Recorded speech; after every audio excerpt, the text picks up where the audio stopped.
Hello everyone and welcome back to the garage with Bonesaw. This week we'll be looking at the French Premium Tier 8 heavy tank, the FCM 50T. Overall it's a good tank. It's attracted a lot of criticism on the forums and just by the general player base. I really like it. It can be tricky to play correctly, but overall when you play it right and you have a good game in it, it's a very fun tank to play. Now what are the main attributes of this tank? Well, firstly, it's a French Tier 8 heavy with a non-oscillating turret. It has a conventional turret and a conventional gun, so no autoloader. That's a good thing and a bad thing. You lose that high burst damage that the French autoloading tanks have, but you gain it with a more consistent damage output, and you're more capable of being a line tank and less of a pop-up assassin. Furthermore, this tank is quite fast. It has a 1000 horsepower engine for a 50-ton tank. It's not as fast as some of the high tier mediums like the T54, but it's still quicker than a lot of heavy tanks. Its top speed, it's listed as 51, but it averages out at more about 38 on flat ground. You can get up to 76 going down a hill. Furthermore, the gun is the 90mm DCA 45. It's the Tier 8 90mm gun that you first get on the ARL 44, and overall it's a good gun. Damage is a bit low at this tier, but the penetration is still excellent, and it's quite accurate, and it aims quite well. The only downside of this tank is firing on the move isn't the best strategy. Part of that has to do with the fact that this tank is quite long, and so it means that any bumps you encounter will generally result in the chassis of the tank getting swung from side to side or raised and lowered, and that will throw off your accuracy on the move completely. Furthermore, the engine of this tank is quite large, so it's quite easy to take a shot in the engine deck and just catch on fire. Other issues include the tracks. They're quite large, and the side armor is also quite large, making it a large target. But those are simple problems to remedy. You just don't face your opponent's side on. Like most French high-tier tanks, the armor is nothing to write home about. It's 120mm sloped, same as on the ARL 44, but the slope is less.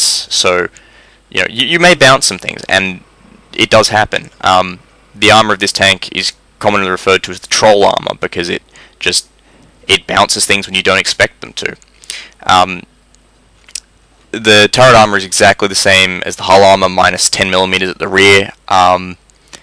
The turret rotation is quite good. It's 36 degrees, but when you're actually moving with this vehicle and rotating the turret, it turns quite well. That'll allow you to engage faster targets. You will still, however, be hampered by really fast mediums that try to circle you, because the traverse speed on this tank isn't amazing. It's 40 degrees per second, but because it's so large, it takes quite a while. Furthermore, this tank can pivot on the spot, which is quite good. View range is 400 meters, good. 750 meters signal range, also good. The accuracy of this gun is 0.36, so you can use it to snipe, and that's one of the tactics I recommend for this tank. One of the main reasons why this tank doesn't get such a good rap amongst the community is just that it's very niche to play. You have to use some unconventional playstyles, and that's generally true of a lot of the French tanks. The French tree isn't a very conventional tank. It's like the French themselves. It requires a bit of finesse to get quite right. First of all, it's kind of like a medium, and it's kind of like a heavy, but it's not fully either one. You can't just play it like a very fast heavy tank, like an IS-3 or a IS-6 or something like that. Although I recognise the IS-6 isn't that fast, but you can't play it like either of those. You can't just expect to race around absorbing shots and throwing out damage with every shot. You'll penetrate, but the damage per shot on this tank isn't amazing. Secondly, you can't play it quite like a medium because you're not quite fast enough. You have speed, but you're not quite there. And secondly, you're huge. If you try to zip around like a medium does, you'll just get absolutely hammered, and that's what happens. The best way to play this tank is either to use it as a high-speed sniper. So what you do is you move from good positions to help support the flanks of the attack, and just shoot from a distance with that pretty accurate gun and just lay damage into the enemy. Or you buddy up with another tank, like a heavy or some mediums, and then you proceed to support them. In the case of mediums, you'll be the heavy tank. Your job is, you have 1500 hit points, and 120mm frontal armor. You'll try to absorb some of the damage and bring your 90mm gun to deal some more damage as well. But overall, you're not there for your maneuverability. You're there for your health. When you're playing with the heavy tanks, it's the opposite. You're the medium tank. Your job is to move swiftly to outflank the enemy, to destroy tracks, and to essentially be a distraction and just take the pressure off your allies. It fulfills both of these roles well, but there is a caveat.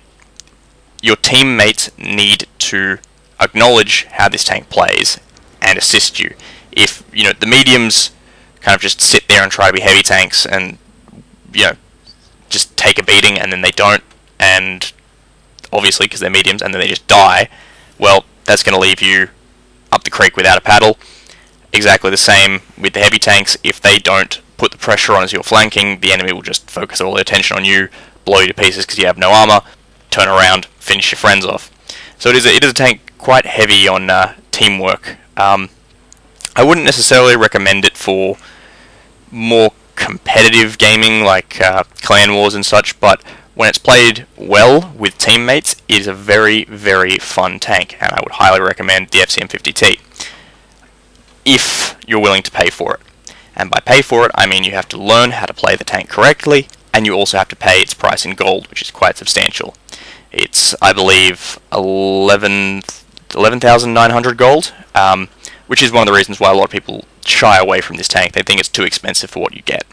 But overall, I find it's like any premium tank. You buy it for the crew training, you buy it for the credit earning, and you buy it for the fun. You buy it because it's something different to the normal French tanks. And at the moment, there aren't many French high-tier heavies that don't have the autoloader. So if you don't like the autoloader, perhaps give this a try. At least until the second French heavy tank line comes, which is supposedly going to be a tank line without the autoloader, so with standard conventional turrets like this. Alrighty, let's see how it functions in a game. So here we are with the FCM 50T on El Haluf, and as you can see, I'm top of the ladder, which is a strange thing, the FCM 50T. It gets matched on the top of the ladder quite frequently, even though it doesn't really feel like a top tier tank. It's still a good tank, don't get me wrong, but top tier is stretching it a little bit. So at the moment I'm just trying to get out of the spawn area, clear it out so our heavies can kind of get moving to where they want to be. Have a quick duck over there to check if any mediums are doing a sneaky run. And then it's just moving over to the standard sniping position over on the hill on the A1 quarter of El Haluf. El Haluf generally tends to play out pretty much the same whether it's an encounter or a standard battle, which is most of the heavies will head for the hill, everyone else will kind of defend cap. You'll notice there's a couple of guys from Forge clan here, as well as some other clans such as Zed, a couple others I didn't really pay much attention to. They do pretty good, and you'll see some of them in action later. Really good players. We do have a bit of a minor stuff up on the hill, but that's not unusual in a random game. You get a lot of people going over the hill, and they're not communicating. Some of them don't quite know the best way to take advantage of the hill, so you get a lot of heavy tanks grinding into one another, and things can go wrong very quickly. Unfortunately, we lose a couple of guys due to that, but we pull out of it pretty quickly. Alright, so we've made first contact. We've got a light tank down the other flank, and a medium here, and we've got a first hit on the medium. Just checking if I can give some support to that IS-3. And there's another heavy over near the hill now. And as you can see, our Leopard, if you look at the mini-map, he's moving across to spot to see if there are any more heavies down near that valley inlet there. And I'm just going to see if I can get any shots across at the enemy if they are parked down the bottom of the valley. Unfortunately, there aren't any that I can see at the moment. And unfortunately, I don't have a shot at whatever that heavy tank is. Red Wookiee. He is a... yeah, he's a T-34, and I don't have a shot on him. Now I can hear that IS-3 behind me moving around, and so I can tell he's trying to get shot. So I'm just going to back out here and let him have a better position, because he's one of the Forge guys. They're probably in communication with one another using something like TeamSpeak, so I'll let them support each other because they know what they're doing. As you can see with the FCM, I'll just pause and go to free camera. The gun depression on the tank is good. Don't get me wrong, it's not amazing, but it's good. But the main issue is the fact that the tank is so long that you often get stretched across a wide stretch of terrain, and that can affect your gun depression. So I had to move back off that hillock to be able to depress my gun enough to face targets on the hill. And that's something you need to take account of in the FCM 50T, and you will notice that you pull back a lot to get off those bits of terrain. Alright. So as you can see, the IS-3 that's with me has decided to head off. And I've taken note of that, but I'm making more of an effort to support the hill at the moment. He isn't coming to much, and as you can see, we're starting to bunch up a bit on the hill, and that might result in some trouble. But as the look of things are, we've got a bunch of heavies grouping up on the 8 line to push across the valley. And with my speed, I think that'll be a good trick. An important trick with the FCM 50T is to buddy up with another tank.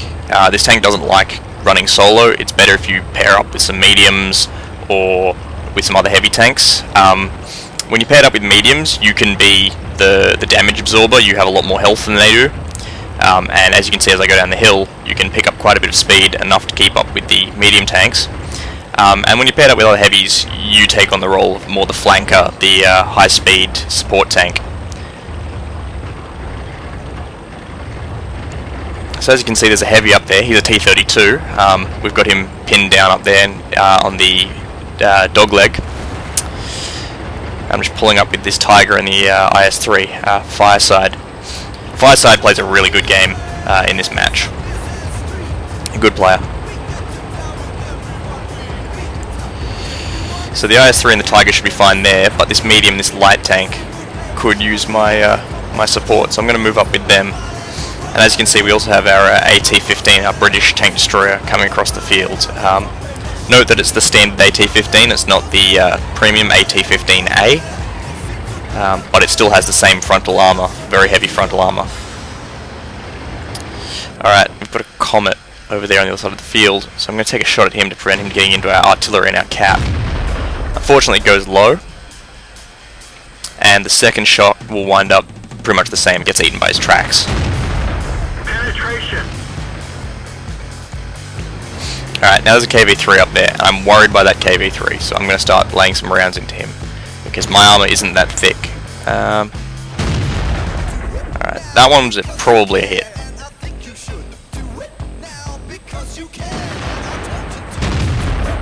That one was more than likely a miss. Alright, now that Comet's still alive, and I'm worried by him. And I'm worried enough to be able to turn my hull side onto the KV-3. But he gets taken out by our WZ-132.